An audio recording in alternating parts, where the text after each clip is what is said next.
All right, everybody. Welcome back to Responsibly Rowdy. In this video, we're going to be discussing these two daggers and their FRT triggers inside each build. So, without further ado, we're going to get into it here. And I just wanted to start out addressing what an FRT trigger is for those that may not know.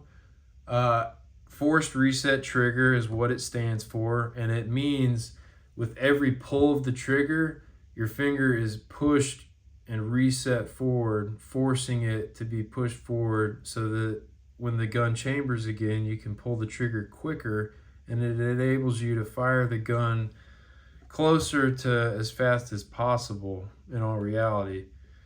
But it's just not as reliable as a traditional machine gun. And it does not have a full auto sear in it, so therefore it is not a machine gun, and the ATF ruled it legal and purchasable to the public, depending on your state and local laws. So, getting into these two builds, the main differences between the triggers is this was a drop-in kit from SJ Precision Works on eBay is where I found that. I believe it was around $40, and I didn't have to mod that whatsoever. It just was a drop-in FRT, and it was great. I've liked that. It's been a great experience. This trigger in the compact Serpico trigger in the Zafiri precision ported slide. The Serpico trigger was completely custom.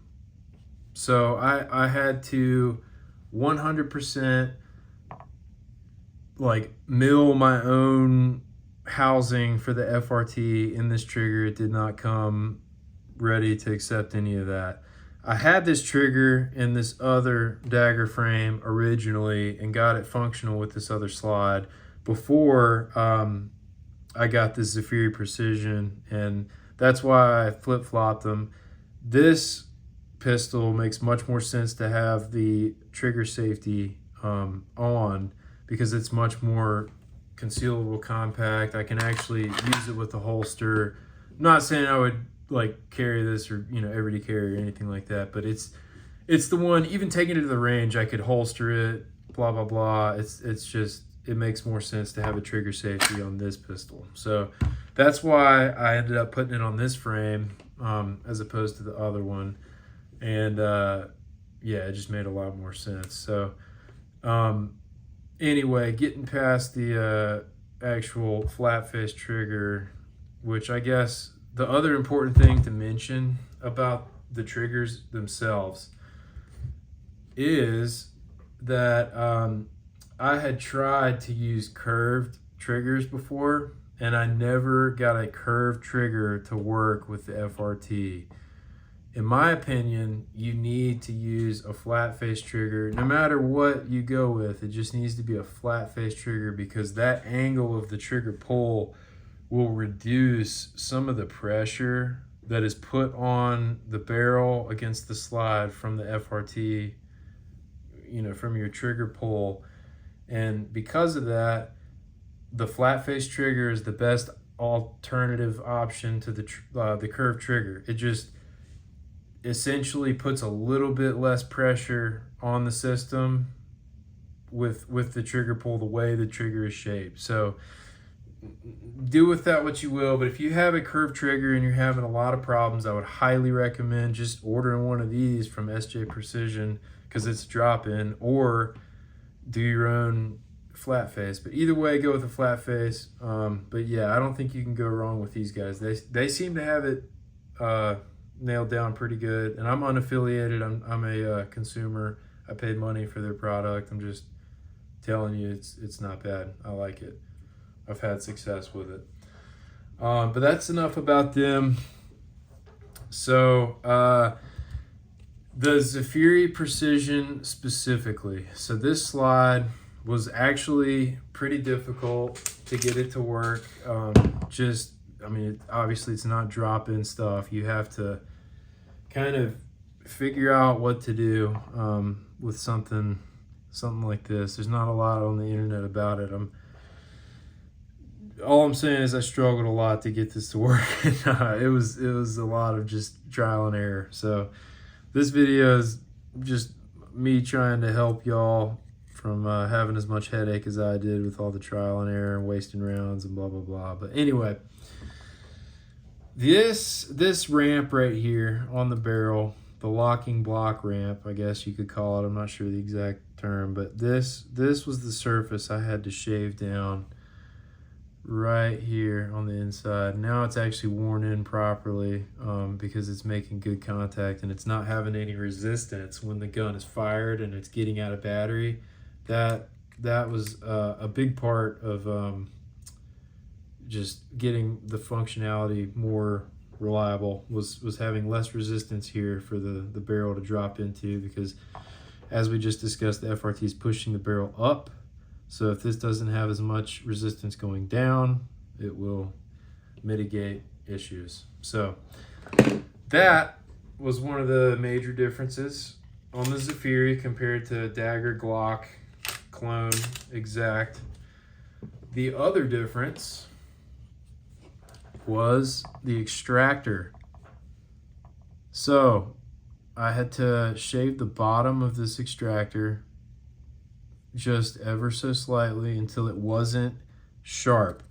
This extractor was so sharp when it came from the factory that it was digging into the brass casings of the rounds, and I was getting hang-ups underneath this claw, and it was quite simply that the claw was so sharp it was digging into the metal. And it also did it to the steel case ammo. I was having hang-ups until I shaved the bottom of this just enough smooth until it was able to function. So that was the other major difference that I had with this Zafiri slide. Other than that, it was the exact same thing as this. I had to shave this bottom edge, just rounded it like 45 degrees, as well as the corresponding side right here. So this edge on the barrel, I also rounded that like 45 degrees, just a little bit. Round it, don't 45 degree flat it, round it, and that just helps it get out of battery. So you see that, like that, it just reduces that friction when that barrel touches the slide when you're squeezing the trigger. It just helps it slide in and out of battery. So that's why I did it. I did it on both. Definitely have to do it to a pistol slide on the daggers, in my opinion. It helps quite a bit. So I did it, and I've had success with it. But anyway, that's the specifics on the Zafiri. The dagger was much simpler, in all honesty. Once I found this SJ Precision drop-in trigger, I just threw that in there, and I haven't had to shave that claw. This one I did. I had to custom fit, like I mentioned, and shape the claw so it would be reliably functional. This one was just a drop-in trigger. So that was fantastic once I found them, and I had to do the same thing like I just mentioned. I altered the slide and the barrel just right there where that engages, just so it's not quite as difficult for the gun to get out of battery. But yeah, like I said, it's round this bottom edge on the slide right here, and then you also round that top edge on the barrel right here. And I'll be honest about this. I was shaving away way too much, and I messed this up. So I'm just not going to touch this anymore so I don't mess it up any worse than I already did. But yeah, no need to shave anything right here. Don't do what I did and make that all ugly. Only, let me use the better pointer, only round these two edges where they touch right here. Don't touch any of this. So yeah, I mean, that's basically it. The rest of this build is just a aluminum eBay muzzle brake compensator. And I believe it was a G43X size. And it's from Aggressive Arms on eBay. It's been great. I've probably put over 100, quite possibly closer to 200 rounds through this gun, and it's been great. I love it. The sight is a CV Life. I think it was like 60 bucks maybe. It was also from eBay. Actually maybe Amazon, I believe. But it's great. I mean, for 60 bucks or whatever, it's a great sight for a range toy. And same with this. I got the green sight to go with the green laser, just so it all kind of was dressed up the same, and turned out to be a decent little build. But yeah, this is like a straight up eBay, Amazon gun, dude. Like this is the best way to build something like this, in my opinion.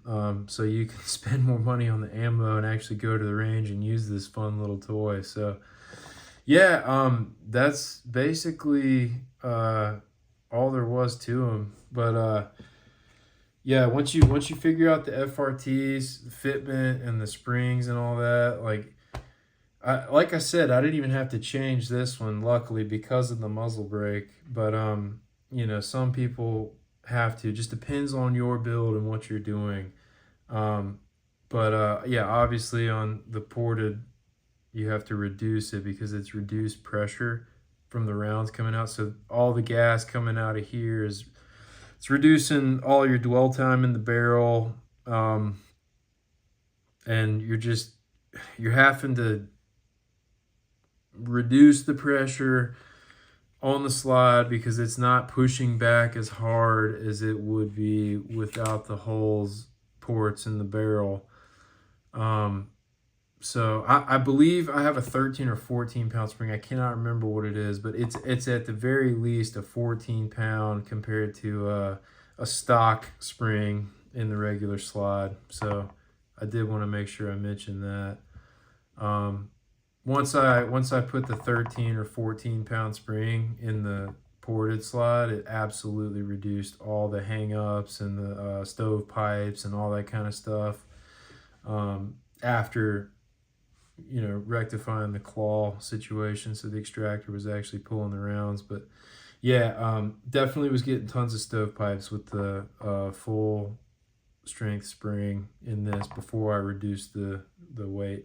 So that's a must do with the Zafiri Precision also. But yeah, that's really about all I got for you guys. I just wanted to wait to make this video before I was I just wanted to make sure I was 100% confident that these things were reliable and everything I'd done to them were actually good mods, and I wasn't putting out any bad info, because I don't want to be somebody that puts out any kind of misinformation or false info on this kind of stuff, because you need to do it right and do it safe and be responsibly rowdy. But yeah, guys, if you got any questions or comments, just drop them down below.